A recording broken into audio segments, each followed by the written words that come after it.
adalah sumber kehidupan, namun tidak semua air aman untuk digunakan. Di berbagai wilayah, pencemaran kimia oleh air telah menjadi ancaman yang nyata. Zat-zat seperti logam berat, pestisida, deterjen telah mempengaruhi kualitas air. Mengapa topik ini penting? Karena kualitas air bukan hanya dipengaruhi oleh pencemaran lingkungan, tetapi juga bagaimana kesehatan manusia secara langsung.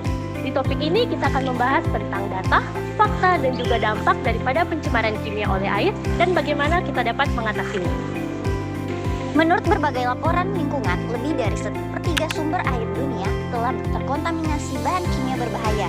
Di banyak negara berkembang, lebih dari 70% limbah industri dibuang ke sungai tanpa pengolahan yang memadai.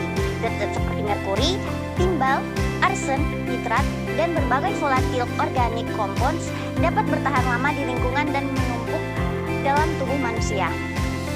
Beberapa studi di Indonesia menunjukkan bahwa pencemaran sungai sering disebabkan oleh aktivitas rumah tangga, pertanian, dan industri.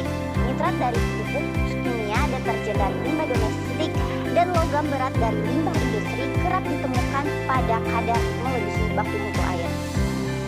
Dampak terhadap lingkungan, pencemaran kimia dalam air dapat menyebabkan berbagai kerusakan. Yang pertama, eutrofikasi akibat dari tingginya kadar nitrat dan fosfat yang menyebabkan ledakan alga dan matinya ekosistem air. Yang kedua, bioakumulasi atau biomagnifikasi, di mana logam berat menumpuk di tubuh ikan dan meningkatnya kadar sepanjang rantai makanan.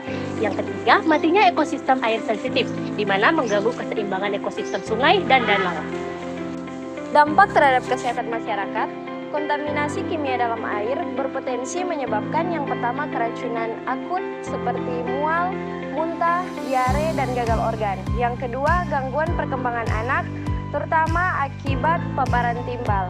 Yang ketiga ialah kanker, terutama dari zat organik berbahaya dan pestisida tertentu.